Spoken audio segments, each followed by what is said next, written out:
Amy Wu and the Perfect Bao by Kat Zhang, illustrated by Christine Chua.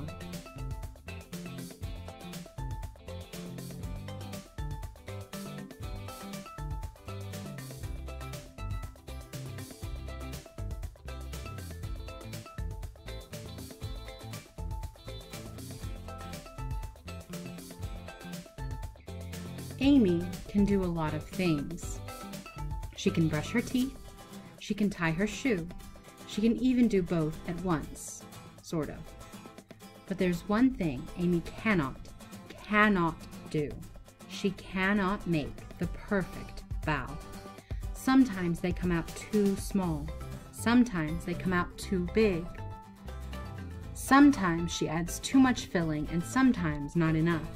And sometimes they fall apart before they reach her mouth. Amy's mom and dad make perfect bao. So does her grandma. Their bao are soft and fluffy and so delicious. Amy could eat them all day, and sometimes she does. Today, Amy is going to do it. She's going to make the world's most perfect bao. Bao making is an all-day event. Amy's dad starts in the morning mixing together the ingredients for the dough. Then it's time to knead. He pushes the dough, he punches the dough. Amy gives it a try too. They leave the dough to rise, and Amy keeps an eye on it just in case. It grows bigger and bigger and even bigger.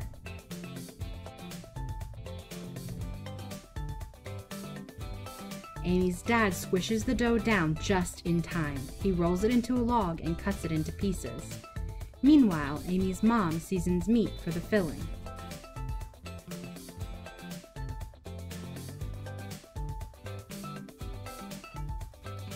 Everyone gathers around the table and rolls up their sleeves. It's time to get to work. Amy's first bao turns out a little funny, and so does the second. It's hard to know how much filling to add. Too little and the bao is sad and empty. Too much and oops! It's also hard to pinch the bao shut just right. Amy watches her mom make a perfect bao.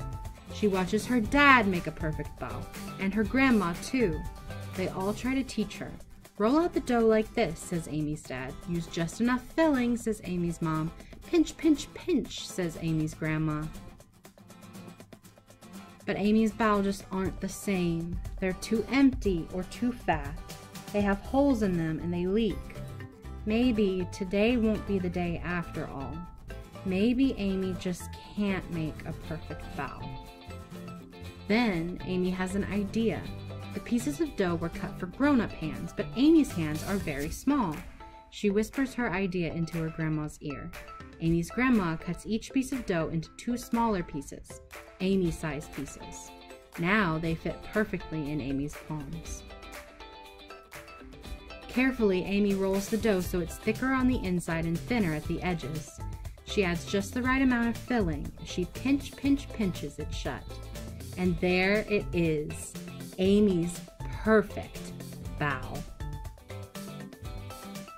She makes another and another and even more after that. She's a bao making master. Soon, all the dough and filling are gone. Everyone is tired, but they're not done yet. Amy's grandma boils a big pot of water. It's time to steam the bao. Amy keeps an eye on the steamer just in case. All her perfect bao and all the imperfect ones too are snug inside. The bao are done! Amy's mom lifts the lid off the steamer. Whoosh! Out comes a puff of steam. Amy can't see anything at all.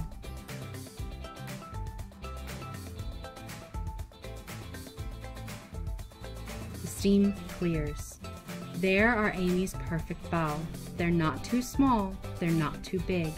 They have just the right amount of filling and they do not leak.